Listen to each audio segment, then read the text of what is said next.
नमस्कार, आप देख रहे हैं लाइव सिटी। मैं हूं आपके साथ सौरभ राज। बिहार के उप मुख्यमंत्री सुशील कुमार मोदी ने कहा कि इस लॉकडाउन में ई कॉमर्स और आईटी सेक्टर में नौकरियां पैदा हो रही हैं। उन लोगों के लिए भी रोजगार के अवसर पैदा हो रहे हैं जो घर पे हैं। हमारे साथ है पप्पू यादव, इनसे जानेंगे कि आखिर लॉकडाउन में जब पूरी दुनिया में नौकरियां जा रही है तो सुशील कुमार मोदी के नज़र में नौकरी कैसे पैदा हो रही है। सर, जिस तरह से सुशील कुमार मोदी ने कहा कि आईटी सेक्टर और ई कॉमर्स सेक्टर में नौकरियां पैदा हो रही है, पहले तो उनको कहिए कि उनके जो गुरु हैं जी, वो नमस्ते, बड़े गुरु जो नमस्ते ट्रम्प, उनसे भी ज़रा पता कर ले कि कितने करोड़ नौकरियां जा चुकी है अमेरिका में और पूरी दुनिया की क्या स्थिति है। और दूसरा, जब मूर्ख धीराज को सत्ता मिलेगा और लंबे समय तक अहंकारी, घमंडी, ईर्ष्या से भरा हुआ व्यक्ति लोग सत्ता में बैठे रहेंगे तो उनके पास विचारों का संग्रह नहीं होता, वो मृतप्राय हो जाते हैं। ये लोग मृतप्राय हो चुके हैं। इन लोगों ने बिहार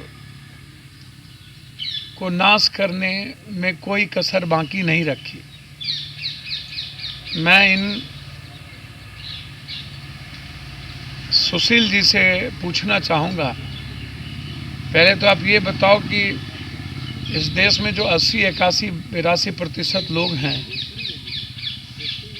ये मजदूर वर्ग के जो लोग हैं, दिहाड़ी मजदूर, बंधुआ मजदूर, बट ये कौन आईटी सेक्टर में? एक दूसरी बात, ई कॉमर्स और आईटी सेक्टर, जब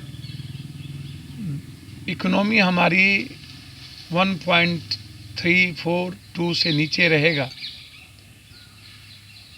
तो हम, जब हमारा फ्लो निचले पौधान पर जाएंगे, हमारी जो सेक्टर है, हमारा जो इकोनॉमिकल सेक्टर है, वो उसका ग्रोथ नीचे जाएगा। तो आईटी सेक्टर को ये कहाँ से बढ़ाना चाहते हैं, ये तो भगवान जाने। अभी तक में मुझे लगता है कि 35% आईटी सेक्टर के बच्चों को निकाल दिया गया, ये सर्वे जी, और जो बाकी रेस्ट हैं उसको, उसके तनख्वाह घटा दिए गए। जी, ई कॉमर्स के बारे में इनको कितनी समझ है मुझको नहीं पता।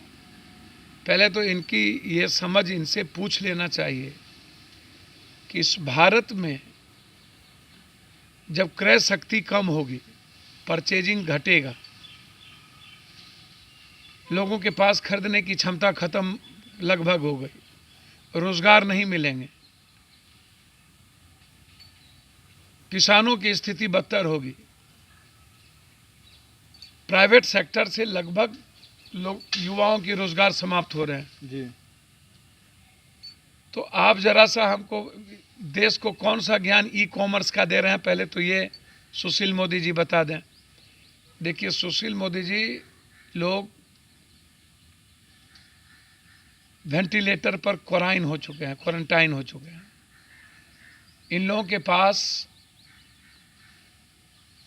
जिसके पास अपने घर में एक आदमी को पानी में, अन चीज़ों में संभालने का और पटना बचाने की औकात और क्षमता ना हो, जी, वह मज़दूरों की बात करता है। उनको पता है कि बिहार के बाहर कितने मज़दूर हैं, 50 लाख से ऊपर लगभग। इनको समझ में नहीं है कि 50 लाख 30 लाख के बीच में स्टूडेंट बाहर में जाकर के पढ़ रहे हैं। रोजगार और बीमारी के कारण कितने लोग बाहर जाते हैं बिहार से, ये सुशील मोदी जी को ज्ञान नहीं है। बात बाकी रही जो मजदूर लौट के जाएंगे अपने गांव, अपने घर, जी, जब काम नहीं मिलेगा, और दूसरी चीज़ लॉकडाउन में जब हम कहीं जा ही नहीं सकते, और तीसरी चीज़ उद्योग, लघु उद्योग, कुटीर उद्योग की संभावना कंप्लीट ख़त्म हो जाएगी। हमारे यहाँ गन्ना, केला, हमारे यहाँ आम, लीची, जी, जब इसकी संभावना रहेगी ही नहीं, कोई उद्योग नाम का चीज़ ही नहीं रहेगा। मजदूर आश्रित हो जाएंगे खेत पर। खेत का जो बुनाई और कटाई का समय था उसको समझ में सुशील मोदी को ज्ञान नहीं है। लगभग कटाई का समय भी चला गया, बुनाई का समय भी चला गया, और खाद और चीज़ें हैं नहीं। तो मजदूर को आप ईंट भट्ठा या कहीं लगाएंगे, जब बिहार में रह रहे मजदूर जो बाहर नहीं जाते हैं उन्हीं को जब ये रोजगार नहीं दे सकते, उन्हीं को इकोनॉमी नहीं दे सकते, 400 200 रुपया, 100 रुपया, 150 और 300 के नीचे, 250 के नीचे काम करने की से हम बात हो जाएंगे, क्योंकि फार्मर्स उस लायक नहीं बचेगा, तो मजदूरों को रोजगार कहाँ मिलेगी। उन्होंने कहा कि विपक्ष में चाहे कांग्रेस हो चाहे जो भी दल हो, वो रोजगार के नाम पे अफवाह फैला रही है, लोगों के बीच में भ्रमित पैदा करे कि रोजगार खत्म। सर ये हाँ, विपक्ष या कोई पप्पू यादव नहीं कह रहा, दुनिया की जितनी जी अर्थशास्त्र हैं उन्होंने कहा है कि 1930 में जो मंदी आई थी उससे बड़ी मंदी आएगी भारत में। 40 करोड़ लोग लगभग भारत में बेरोजगारियों से परेशान हो जाएंगे, जिंदगी बदतर हो जाएगी। और इतना ही नहीं कहा, उन्होंने तो इतना कहा कि फार्मर्स की स्थिति सबसे बदतर होगी, खुदरा व्यापार हालात खराब हो जाएंगे, और सबसे ज़्यादा ट्रांसपोर्ट जैसी चीज़ें, खुदरा व्यापार जो ऑनलाइन काम करता है वो, उसके रोज़गार पर असर, ट्रांसपोर्ट पर असर। जब आप कुछ लाओगे नहीं तो बिकेगा कहाँ, लोग जाएंगे नहीं तो बिकेगा कहाँ। और जो हालात हैं जी उसको आप मान के चलिए कि कोरोना वायरस को हम लोगों ने जबरदस्ती लाया। जी 20% लोगों के लिए कोरोना वायरस के कारण हम लॉकडाउन लाए। 80% के लॉकडाउन का सोशल डिस्टेंस, 1000 2000 लाखों लोग आप पैदल भेज रहे हो, जी 1000 2000 100 आदमी एक रूम में सोता है, 200 आदमी, जी 20 आदमी, 35% लोगों के पास एक ठो रूम है, तो सोशल डिस्टेंस कहाँ होगा। 2 रूम वालों की संख्या कम है, कहाँ से सोशल डिस्टेंस होगा। लगभग 18-19% लोगों के पास एक भी रूम नहीं है, तो सोशल डिस्टेंस कहाँ होगा। एक बड़े बड़े हॉल में 100 आदमी 200 आदमी रहते हैं, तो सोशल डिस्टेंस कहाँ होगा।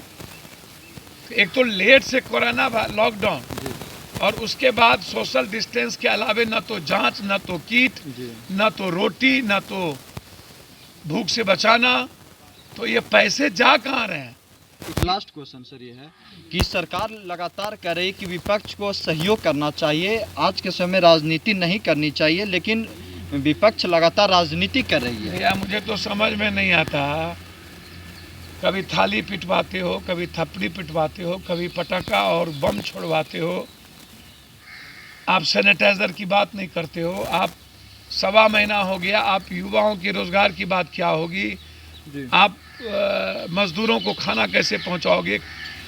भविष्य में मजदूर जब उद्योग और सब कुछ बंद हो जाएंगे, लगभग कम तो होगा, तो मजदूर को रोज़गार मिलेगा कि नहीं। भविष्य में जो मजदूर लौट के जाएंगे वो आ पाएंगे कि नहीं, आप इस पर बातचीत नहीं करते हो। आप बातचीत पीपी किट्स पे नहीं करते, किट्स नए जो किट्स जांच है उस पर नहीं करते, पीपी पर बात नहीं करते, टीटी पर बात नहीं करते हैं।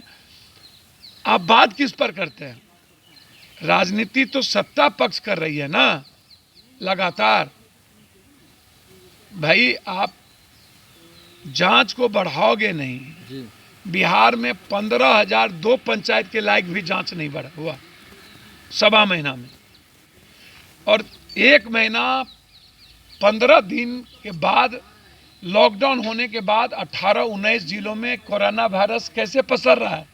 पॉजिटिव अलग अलग जिलों में कहाँ से मिल रहे हैं। जब लॉकडाउन था तो फिर कहाँ से मिल रहे हैं। एक कोई राजनीति नहीं करता, ये सलाह नहीं लेते किसी विपक्ष से, ना विपक्ष से बात करते, विपक्ष को ये बुर्बक समझते हैं। आप क्या सलाह देना चाहते हैं सर बिहार सरकार। ये लोग गोनू झा हैं, अपनी ही ठल्ली पर बैठ करके ठाल काटने वाले लोग, जी इनको देश की जनता से नहीं मतलब। जी ये लोग नेता पदाधिकारी ये लोग बच जाएं, पूंजीपति इस देश के 81-82% जो कोमल लोग हैं, चाहे वो छात्र हो, जी चाहे किसान हो, जी चाहे वो मजदूर हो, ये नौकरी पेशा वाले जो लाखों करोड़ों कमा के घर में बैठाए हुए हैं, जी ये लॉकडाउन सोशल डिस्टेंस उसकी तो बात करते हैं, जी लेकिन जो भूख से मर रहा है और बिना जांच के जो अब फ्लू के तरह गरीबों में ये पसरेगा जी तो पूरा देश और स्टेट बर्बाद हो जाएगा। तो इस पर इसकी गहरी चिंता नहीं है। आप क्या सलाह देना चाहते हैं इसे बिहार सरकार को? भैया हमने तो कई बार सलाह दी, हमने तो कहा 10,000 रुपया हर परिस्थिति में तुम जितने लोग बाहर में स्टूडेंट हैं उसके अकाउंट्स में डालो। मैंने कहा एक आईएएस और मंत्री को बैठाओ जहाँ जहाँ विजयवाड़ा कोटा में सभी जगह स्टूडेंट है और डेली आप क्या कर रहे हो उसको सोशल मीडिया पर डालो, दिखाओ दुनिया को। तीसरा मैंने कहा कि 3 तारीख के बाद उनको घर लाने की सुनिश्चित करो। चौथा मैंने कहा कि जो डिप्रेस हो रहे हैं बच्चे और उनके परिवार, कोई घटना घटित होता है तो आप माफ़ी के जोग नहीं होंगे। लगभग बच्चे पढ़ने की स्थिति में नहीं रह गए, अब साथ में चले गए हैं, डिप्रेस काफ़ी हो चुके हैं, छोटी छोटी बच्चियां रो रही है। इसीलिए घमंड, अहंकार, जिद परिस्थिति के अनुसार बदलना चाहिए। राज और सरकार घमंड अहंकारों में, जिद में, एको हम द्वितीय नास्ति, हम जो कह दिए वही सही और परिस्थिति के अनुसार हम चीज़ों को चेंज नहीं करेंगे तो अपने जिद के कारण, घमंड के कारण पूरे बिहारी मजदूर और युवाओं को जो ये आत्महत्या करने पर मजबूर कर रहे हैं और भूख से मार रहे हैं, तो ये। और तीसरा, मजदूरों के घर में जो मजदूर बाहर हैं उनके अकाउंट्स में 1,000 की बात ये करता है तो 5 रुपया 28 पैसा प्रत्येक दिन की बात होती है। और अभी सुशील मोदी जैसा आदमी जिसको अनुकंपा पर चुनाव जीतता हो, पानी में पड़ोसी की इज्जत और अपने गार्ड को खाना नहीं खिला सकता हो, वो भी सलाह दे। सुशील मोदी जी को आग्रह करेंगे कि अपनी सलाह अपने पास रखिए। अभी 1 किलो दाल के बारे में सुशील मोदी ने कहा, 1.25 महीना होना चला 1 किलो दाल के बारे में कह रहे हैं। क्या सुशील मोदी जी, एमएलए, एमपी, मंत्री, जनप्रतिनिधि का परिवार 1 किलो दाल में चला लेगा? ये जो आप सिखा रहे हो, कोई आपका एक अध्यक्ष कह रहा है कि भात नमक तेल खाइए, कोई कह रहा है 1 किलो दाल अभी हम देना चाहते हैं, लेट सरूड़ हुई, तो 1,000 रुपया में 5 रुपया 28 पैसे में ज़बरदस्ती खाओ। 1 किलो दाल में ज़बरदस्ती ये बात कर, तो सुशील मोदी के बातों का पैर ठिकान ये माथा से पैदल है, ये फबिया लगल है। इनको बिहार की जनता से कोई मतलब नहीं है, ये बिहार के जनता के लोग दुश्मन हैं। इसलिए इन्हें रोजगार का क्या होगा